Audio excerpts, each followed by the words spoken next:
Ever wonder why some teams just absolutely crush it? They're breaking productivity records, innovating nonstop, while other teams, given the exact same time and resources, just completely fall apart? It is a giant puzzle, and honestly, it's a question that has kept business leaders awake at night for well over a century. Welcome to This Explainer. Today, we're unlocking the actual secrets behind employee performance. We're going to dig into the fundamental drivers that take just a random group of individuals and transform them into a high-performing engine. Specifically, we're diving into topic 3.2.1, employee motivation. Think of this as your masterclass in understanding what actually makes people want to work hard.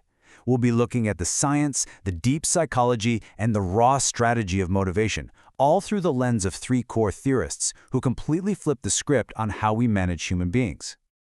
Okay, let's dive right in. Here's our roadmap for today. Section 1, the Motivation Masterclass. Section 2, Taylor's Scientific Management. Section 3, Maslow's Hierarchy of Needs. Section 4, Herzberg's Two-Factor Theory. And finally, Section 5, Evaluating these strategies in the wild. Section 1, the Motivation Masterclass, the Power of People. Look, two of the absolute most expensive, damaging challenges any business faces are high employee turnover and low productivity. They are literal wallet drainers. And to fix them, we don't just need better software or machines, we desperately need better strategies for managing people. Moving to Section 2, Taylor's Scientific Management, the Efficiency Engine. Let's rewind a bit to the early 20th century. Frederick Taylor firmly believed managing people was an exact science, and he focused all his energy on ruthless, absolute operational efficiency. At the core of Taylor's whole philosophy is this concept of the economic man. Taylor basically argued that, hey, workers don't inherently enjoy working. They're motivated primarily, if not exclusively, by cash, financial reward. So his logic was, if you want to get the absolute most out of an employee, you have to tie their pay directly to their output. If you build 10 widgets, you get paid for 10 widgets. Build 20, you get paid for 20. Simple as that. We call this a piece rate payment system. Now, in high-volume environments, think massive manufacturing plants or those giant distribution centers, Taylor's approach can be incredibly potent. By focusing hyper-specifically on piece-rate financial rewards, businesses can drive really lean production systems. Employees are financially incentivized to move faster, which naturally reduces waste and maximizes the output of every single person on the floor. It essentially turns a workforce into a highly predictable, incredibly efficient engine. But, well, as we know, humans are a little bit more complex than simple machines, right? Which brings us to Section 3, Maslow's Hierarchy of Needs, the psychological approach. Abraham Maslow stepped in and shifted the spotlight away from just money. He recognized that human motivation is layered. It's a deeply psychological game. Maslow argued that the ultimate goal for any employee, and honestly, the holy grail for any manager trying to motivate them, is a state called self-actualization. This is a higher-order need. It represents that deep desire for self-fulfillment, for personal growth, and for actually reaching your full potential at work. And spoiler alert, you don't achieve this just by tossing someone an extra 50 cents an hour.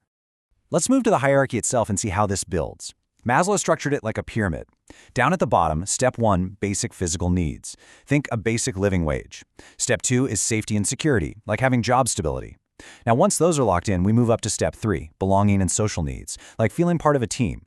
Step 4 is esteem and recognition, actually feeling respected for the hard work you do. And finally, sitting at the very top, Step 5, self-actualization. Maslow's big takeaway here, you literally cannot motivate someone with those higher-order needs if they're still stressing out about paying their rent at Step 1. Okay, time for our first task. Let's get analytical and put this into practice. If we look at this strictly from a business perspective, how does fulfilling these psychological, higher-order needs actually reduce a company's operational costs? Take a second to really think about the financial impact of psychological fulfillment.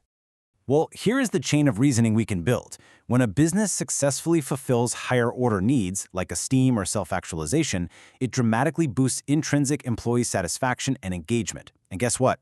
Highly engaged employees don't want to leave. That directly leads to a massive reduction in labor turnover.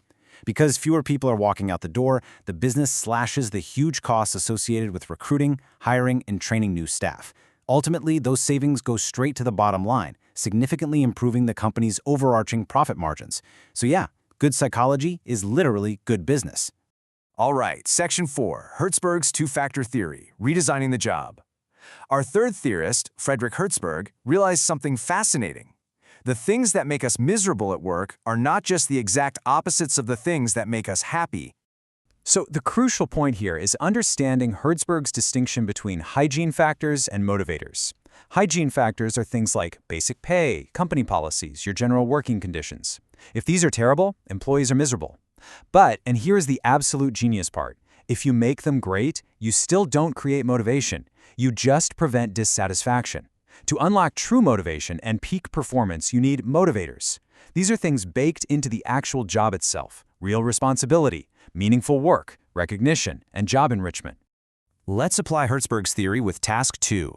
Take a fictional business from the AQA source material called Far More Cycles. Now, they aren't your typical cutthroat corporation, they're a worker cooperative. Their core values are democracy, honesty, and openness. Their whole mission focuses heavily on social responsibility and caring for the community. So, if you are a manager here, how on earth would you motivate this very specific workforce? And this brilliantly illustrates why context is absolutely everything. Relying purely on Taylor's financial incentives? Completely wrong vibe for them. Basic pay is merely a hygiene factor here. It's expected, sure, but it doesn't inherently drive their democratic social mission. However, Hertzberg's motivators, giving people genuine responsibility, enriching their day-to-day jobs, empowering them to make real decisions, that perfectly aligns with Far More's cooperative values. In a worker co-op, the job itself has to be fulfilling. Finally, Section 5, Evaluating Motivation Strategies. Theory meets reality. Now that we've unpacked these theories, it's time to evaluate. How do we weigh them against each other in real-world, high-stakes scenarios? Here is task 3, our final evaluative challenge. Think about a massive, fast-paced, global fashion beast like Shein. Tens of thousands of employees, incredibly rapid inventory turnover. To what extent is Taylor's scientific management still a relevant strategy for them today, especially when you stack it up against Hertzberg's focus on job enrichment? We've got to view this impartially. On one side of the coin, Taylor's approach is highly relevant for a company like Shein. They run a razor-thin, lean production model.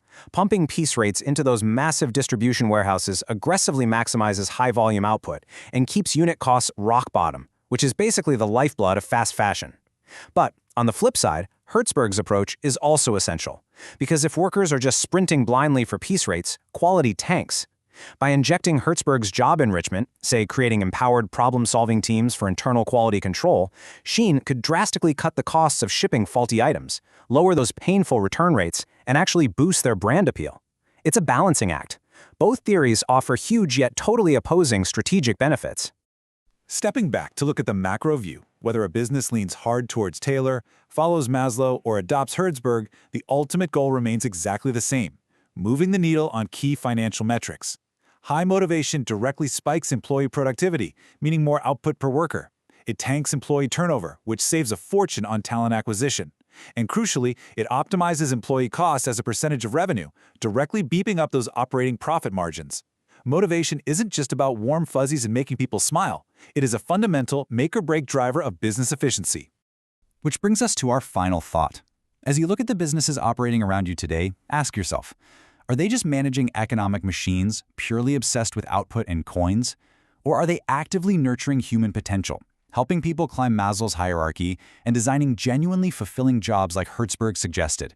And in today's cutthroat, fiercely competitive world, can a modern company actually survive if it ignores either the need for absolute efficiency or the immense power of human engagement?